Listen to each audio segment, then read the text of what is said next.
নমস্কার বন্ধুরা, ফিরে আসলাম তোমাদের মাঝে জব রিলেটেড ছোট্ট একটি গুরুত্বপূর্ণ নতুন আপডেট নিয়ে। তো ফ্রেন্ডস, ইতিমধ্যেই পশ্চিমবঙ্গের রূপশ্রী প্রকল্পে কর্মী নিয়োগের বিজ্ঞপ্তি প্রকাশিত হয়েছে। তো তোমরা কিভাবে আবেদন করবে, এই পোস্টে বয়স, বেতন, শিক্ষাগত যোগ্যতা প্রত্যেকটা বিষয় আলোচনা করব। অবশ্যই ভিডিওটি প্রথম থেকে শেষ পর্যন্ত দেখবে। তো ফ্রেন্ডস, ভিডিওটি শুরু করার আগে ছোট্ট একটা রিকোয়েস্ট করব, তোমরা যারা চ্যানেলে নতুন আসলে, যারা এখনও সাবস্ক্রাইব করে রাখোনি, অবশ্যই চ্যানেলটিকে সাবস্ক্রাইব করে পাশে থাকা বেল আইকনটি অন করে রেখে দিও লেটেস্ট আপডেটগুলো এবং জব প্রিপারেশনের গুরুত্বপূর্ণ ক্লাসগুলো সবার আগে পাওয়ার জন্য।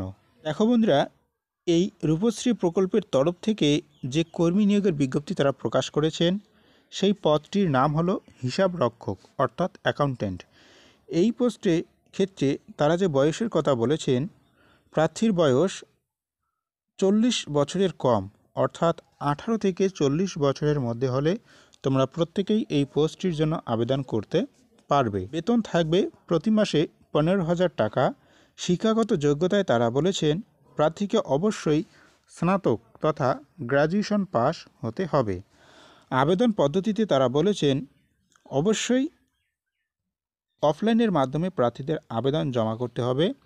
অফলাইনে আবেদন জমা করার জন্য কি কি বিষয় তোমাদের একটু নজর রাখতে হবে সেটা দেখে নাও। প্রথমেই অফিসিয়াল যে নোটিফিকেশন সেটা ডাউনলোড করে নিতে হবে। তারপর অফিসিয়াল নোটিফিকেশনের নিচের দিকে যে আবেদনপত্রটি রয়েছে সেটি প্রিন্ট আউট করতে হবে। আমি একটু পরে তোমাদেরকে দেখাচ্ছি সেই আবেদনপত্রটি। তার আগে বিস্তারিত বিষয়গুলো একটু জেনে নাও। আবেদনপত্রটি যথাযথভাবে ফিল আপ করবে এবং তার সাথে প্রয়োজনীয় যে সমস্ত ডকুমেন্টস রয়েছে সেগুলো সংযুক্ত করতে হবে। আবেদনপত্রের উপর একটি পাসপোর্ট সাইজের ফটোকপি সংযুক্ত করতে হবে। এরপর সমস্ত কিছু একত্রিত করে একটি খামে ভরে সংশ্লিষ্ট ঠিকানায় গিয়ে জমা দিতে হবে। কোথায় জমা করবে সেটাও তোমাদেরকে বলছি। তো দেখো, এর আগে লিখিত পরীক্ষা তার আগে নিয়োগ পদ্ধতিটা একটু দেখে নিচ্ছি। নিয়োগ পদ্ধতির ক্ষেত্রে তারা বলেছেন প্রথমে লিখিত পরীক্ষা, তারপরে কম্পিউটার টেস্ট এবং তারপর ইন্টারভিউয়ের মাধ্যমে প্রার্থীদের নিয়োগ করা হবে। এক্ষেত্রে লিখিত পরীক্ষা হবে 50 নম্বরের, কম্পিউটার টেস্ট হবে 40 নম্বরের এবং পার্সোনালিটি টেস্ট হবে 10 নম্বরের, অর্থাৎ ইন্টারভিউ থাকবে 10 নম্বর। প্রয়োজনীয় ডকুমেন্টস কী কী লাগবে একটু দেখো। বয়সের প্রমাণপত্র অর্থাৎ মাধ্যমিকের অ্যাডমিট কার্ড হলেও চলবে।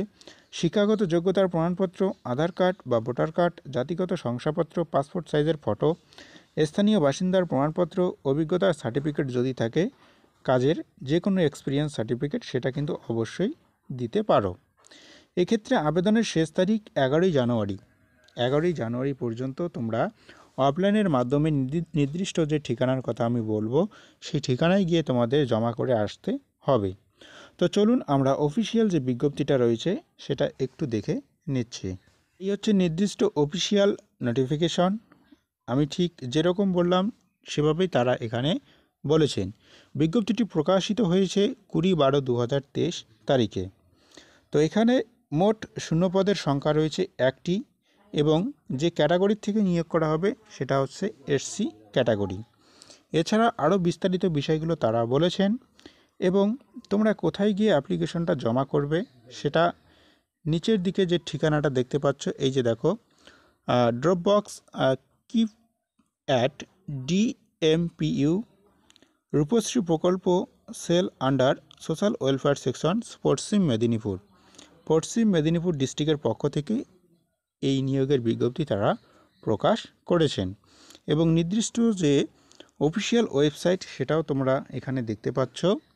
এবং এর সাথে যেমনটা বললাম যে অ্যাপ্লিকেশন ফর্ম সেটা কোথায় পাবে, নিচের দিকে আসলে তোমরা দেখতে পারবে নির্দিষ্ট যে অ্যাপ্লিকেশন ফর্মটা, এই যে অ্যাপ্লিকেশন ফর্ম এটা তোমাদের প্রিন্ট আউট করতে হবে। তারপর প্রয়োজনীয় যে সমস্ত ডিটেলস তারা চেয়েছেন সেগুলো যথাযথভাবে ফিল আপ করে তোমরা নির্দিষ্ট যে ঠিকানার কথা বললাম সেখানে জমা করতে পারবে। তো ফ্রেন্ডস, আরও যদি কিছু বিস্তারিত বিষয় জানতে চাও অবশ্যই কমেন্ট বক্সে কমেন্ট করবে।